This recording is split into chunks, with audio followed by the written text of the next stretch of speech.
tourism sector.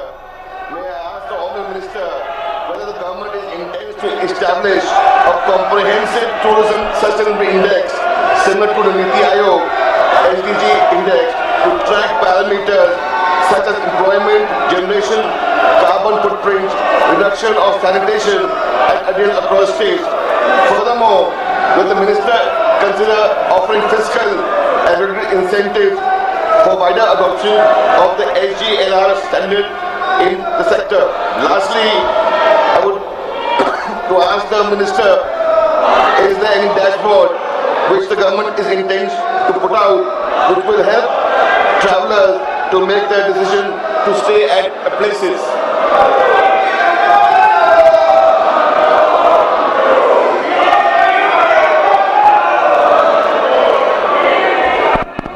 माननीय अध्यक्ष महोदय, मैं सम्मानीय सदस्य जिनका एक लंबा अनुभव टूरिज्म सेक्टर को लेकर के है, उन्होंने जो प्रश्न आज सदन के पटल पर रखा है, मैं माननीय सदस्य का ऐसे महत्वपूर्ण प्रश्न के लिए आभार और अभिनंदन करता हूं। माननीय सभापति महोदय, माननीय प्रधानमंत्री जी ने मिशन लाइफ की अवधारणा, लाइफस्टाइल फॉर एनवायरनमेंट की अवधारणा हम सबको दी कि हम प्रकृति और पर्यावरण के घटकों की सुरक्षा करते हुए, उनकी चिंता करते हुए अपना जीवन जिए। उसी अनुक्रम में मिनिस्ट्री ऑफ जल शक्ति के सैनिटेशन डिपार्टमेंट ने, जब मैं उस मंत्रालय में काम कर रहा था, हमने एक इनिशिएटिव लिया था कि टूरिज्म सेक्टर में भी उसको और अधिक सस्टेनेबल बनाने के लिए हमने ग्रीन लीफ रेटिंग की ऐसी व्यवस्था की थी ताकि ऐसे टूरिज्म सेक्टर की ऐसी प्रॉपर्टीज, असेट्स, होटेलियर्स जो अधिकतम सस्टेनेबल प्रैक्टिसेस को अडॉप्ट करते हैं, उनको हम जिस तरह से होटल्स का कैटेगराइजेशन 1 सितारा, 2 सितारा, 3, 4, 5 सितारा में होता है, इसी तरह से सस्टेनेबिलिटी प्रैक्टिसेस के आधार पर उनका कैटेगराइजेशन किया जा सके। और उसका परिणाम ये हुआ कि उसके चलते हुए बहुत सारी सस्टेनेबिलिटी प्रैक्टिसेस को अब होटल्स ने अडॉप्ट करना शुरू किया है। आप सबने अनुभव किया होगा अपने आवा प्रवास के समय कि अब होटल्स ने लिनन को रीयूज करने के लिए कस्टमर से जो है उनका ध्यान आकर्षित करना प्रारंभ किया है। इसी तरह से आजकल प्लास्टिक बॉटल्स को एलिमिनेट करके लगभग सभी स्टार होटल्स ने अपने यहाँ ग्लास बॉटल्स, रीयूजेबल बॉटल्स को यूज करना शुरू किया। ऐसे अनेक तरह की गुड प्रैक्टिसेज अब जो है होटल्स ने प्रारंभ की है। इसी के साथ साथ में जो डिमांड साइड के साथ साथ डिमांड साइड में भी सप्लाई साइड के साथ साथ में अब सेंस ऑफ अवेयरनेस आए, इसको लेकर के भी हमने एक प्रयास प्रारंभ किया है जहां हमने टूरिस्ट को ज्यादा एनवायरमेंट फ्रेंडली और सस्टेनेबल प्रैक्टिसेस को अडॉप्ट करे, इस दृष्टिकोण से जागरूक करने के लिए विभिन्न प्रयासों को प्रारंभ किया है। आज उसके भी कुछ सार्थक परिणाम दिखाई देते हैं। हम राज्य सरकारों के साथ मिलकर के इसको और अधिक नीचे के गहराई तक ले जाने के लिए काम कर रहे हैं। माननीय सदस्य ने डैशबोर्ड बना करके भविष्य में इस तरह से इंसेंटिवाइज करने का सुझाव दिया है। मैं माननीय सदस्य के सुझाव का स्वागत करता हूं। निश्चित रूप से विचार करने के योग्य है। आने वाले समय में हम इसे और अधिक विस्तार प्रदान करने के लिए हमने टूरिस्ट को गाइड करने के लिए टूरिस्ट सस्टेनेबल प्रैक्टिसेस को अडॉप्ट करे, इसको लेकर के हमने पर्यावरण मित्र, पर्यटन मित्र और पर्यटन दीदी ऐसी योजनाएं भी प्रारंभ की है जिसमें हम टूरिस्ट को मोर सस्टेनेबिलिटी प्रैक्टिसेस को अडॉप्ट करने के लिए जागरूक करें। Sir, I would like to ask the second question. In light of the recent research published by the Nature Communication, which is a research foundation research paper, which finds that India, along with US and China, contribute to 60% increase in tourism-related carbon emission between 2009 to 19.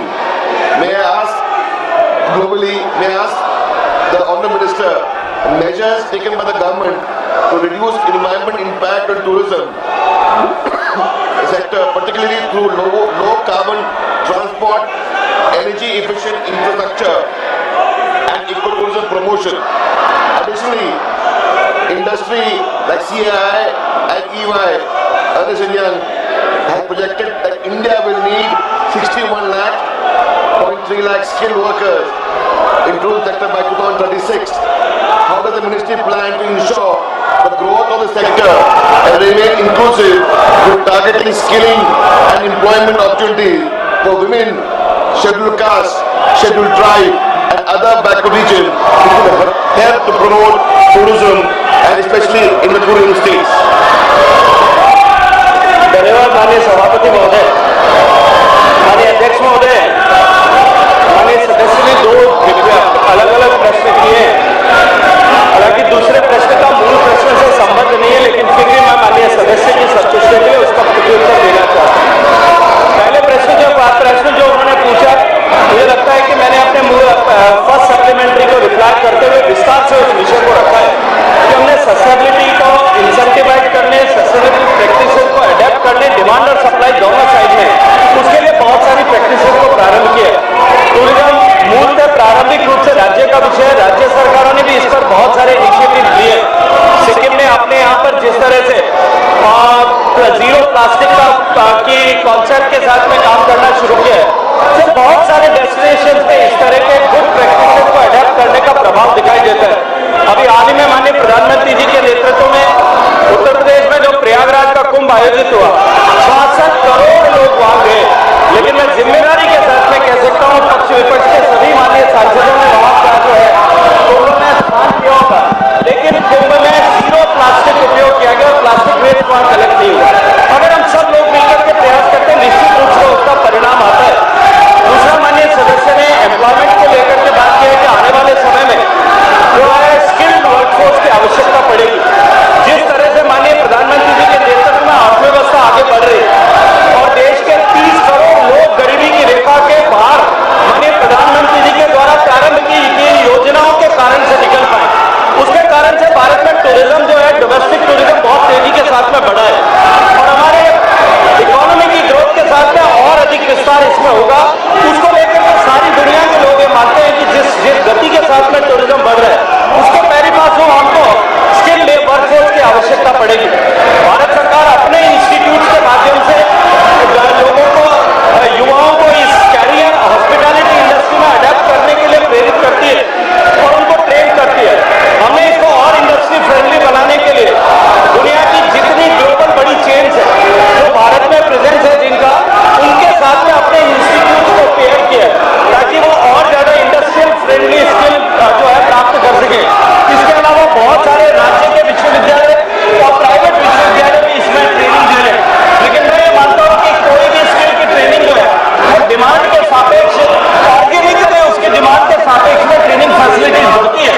जैसे जैसे training facilities की आवश्यकता बढ़ेगी, मुझे लगता है सरकार के क्षेत्र में, राज्य सरकारों के द्वारा और यूनिवर्सिटीज एकेडमिया के द्वारा इसको एड्रेस करने के स्वाभाविक रूप से प्रयास होंगे।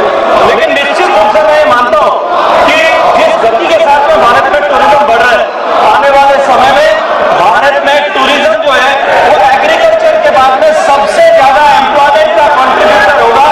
और जो है जिस गति के साथ में हम बढ़ रहे हैं, आने वाले समय में जब भारत की अर्थव्यवस्था माननीय प्रधानमंत्री जी के नेतृत्व में 2047 तक जो अपेक्षित है, वहां पहुंचने तक tourism sector global rate of contribution of tourism जो है उसके अनुरूप 10% का कंट्रीब्यूटर बनेगी और निश्चित रूप से बड़े संख्या में लोगों को रोजगार उसके माध्यम से मिलेगा।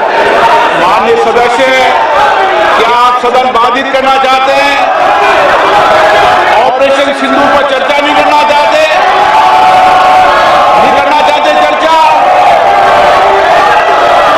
मिस्टर गोगोई और आप सब राजनीतिक दल के लोग आए थे, आपने कहा ऑपरेशन सिंदूर पर चर्चा होनी चाहिए, फिर आप सदन बाधित कर रहे हैं।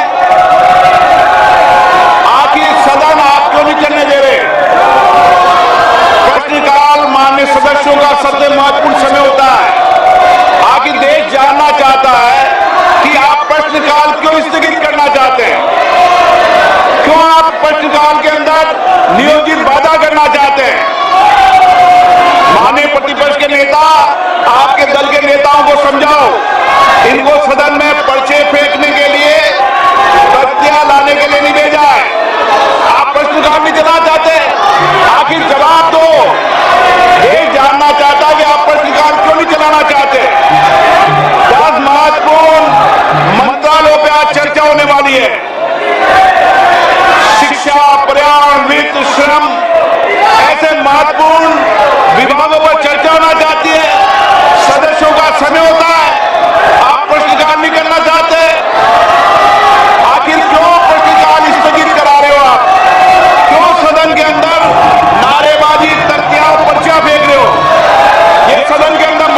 आप नियोजित तरीके से सदन को बाधित करते हैं, संसद की मर्यादाओं को गिराते हैं, गरिमा को गिराते हैं।